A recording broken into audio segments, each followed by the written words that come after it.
Recently, Boruto's been getting a lot of praise, deservingly so, as the series has been fire over the past few months. But with that praise, I've also seen this rising sentiment that Boruto is just getting good, or it's just one good episode. And while the latter is an exaggeration, there's definitely some truth behind the first part about Boruto's quality suddenly improving, because Boruto has had somewhat of a ruined reputation, stemming from things like expectations being too high, promises of the future taking just too long to arrive, and what the series has become synonymous with at this point: anime canon.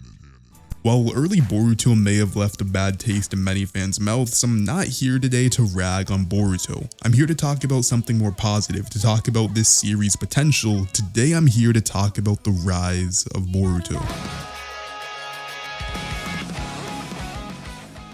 Before every hill, there's a valley, and before every rise, there's a fall. And in Boruto's case, it was set up for failure before its inception. Everything started on November 24th of 2014 when the final chapter of Naruto would release. But the manga isn't really the focus of this video. I know a lot of you, including myself, read the Boruto manga, but the anime is just how a majority of fans experience the series.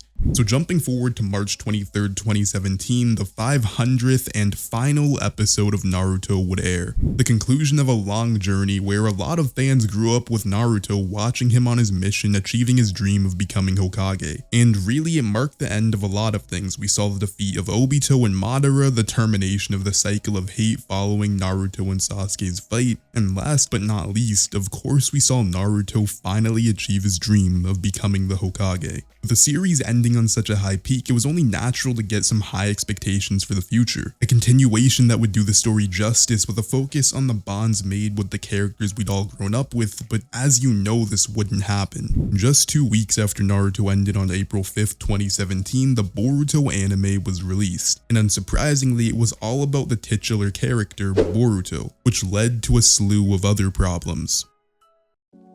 One of the biggest problems I had with Boruto was one that a lot of people seemingly overlooked, and it was the fact that Naruto was over. As I already mentioned, many fans spent nearly 2 decades watching the series, and everything that needed to be accomplished or explained was. And while that's good in creating a fulfilling series, it just left Boruto feeling kind of empty, just like an extra story that didn't really matter. And this is all perfectly wrapped up and encapsulated by the fact that Boruto is an extremely passive character and the series has little to no buildup. To show you what I mean by this, let's jump back to Naruto. So we have characters like Sasuke, Naruto, and Kakashi. Taking Sasuke for example, he has a goal immediately. He wants to kill his brother. He also has a sense of arrogance to him, and he doesn't really get along with others. Adding on to this, his brother Itachi is affiliated with the Akatsuki, who want to take control of all of the Biju, and it just so happens that Naruto is a Jinchuriki, so there's always going to be this looming threat of the Akatsuki. Now focusing in on Naruto for a moment, as I just mentioned, he's a Jinchuriki. And because of that, the whole village is against him, and he was pretty lonely growing up. But on the other hand, he also has the potential and the power to protect the whole village because of the Jinchuriki that he's being isolated and ostracized for having. And even though the whole village ignored him, he dreamed of being a Hokage, mainly to gain the respect of the village, and that was his goal. The whole point of me even mentioning the original series here is to emphasize that there were goals. That there were all these different connections and interwoven plot points throughout early Naruto, which was set up for the whole series, and these things just aren't a thing in Boruto. It feels like the characters have no dreams or goals and there's no edge, everyone just gets along. We're in a post-war era with all the villages working together, and at least in the beginning there wasn't a looming threat like the Akatsuki. I think one of the main problems with Boruto in this regard is finding a balance between making Boruto great and invalidating Naruto's journey. Since as I've mentioned numerous times now, Naruto is over. His story is complete, and having these things become super exciting and going back to warring times kind of makes everything Naruto fought for seem pointless. So then I pose the question, what's the point of Boruto? He himself stated that he wanted to be a Hokage from the shadows, supporting Sarada when she becomes the Hokage, but these dreams still feel kind of bland and hollow, and definitely not anything to the high standards that Naruto set.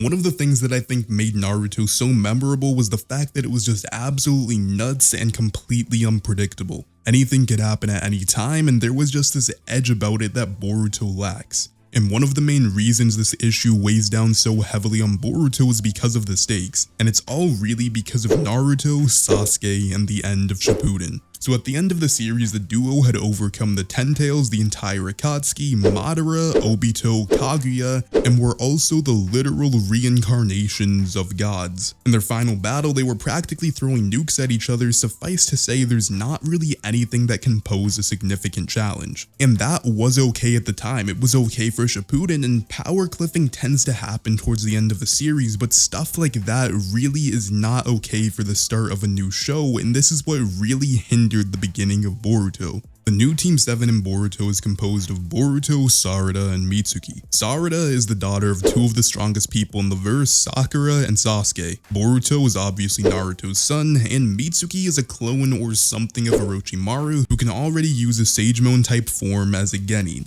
Just by hearing this, it's not hard to see why the series might lack a little tension, when our main characters always have their parents to rely on, so the obvious solution is we have to get rid of them. But this in itself also presents another issue, and the issue is, how do you get rid of these overpowered characters? We're in a very unique situation where the old generation is just very strong, so everything the main characters do in comparison just feels like it doesn't really matter.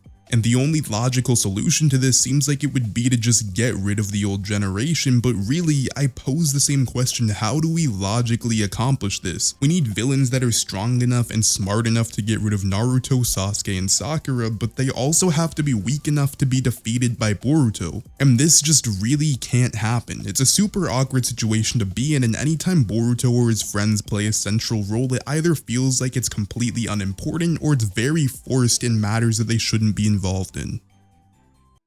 Despite everything I've said, the one thing that really ruined Boruto's reputation more than anything else is this anime canon nonsense. No matter how you slice it, it's really just a nicer way of saying filler, and it crippled Boruto from the beginning. I remember as soon as I finished binging Shippuden, I went on to Boruto and I was just incredibly bored. These characters all felt so bland, the story felt like it had no purpose. Then I come to find out that it's all filler, and this lame-ass Denki character didn't even really exist in the manga.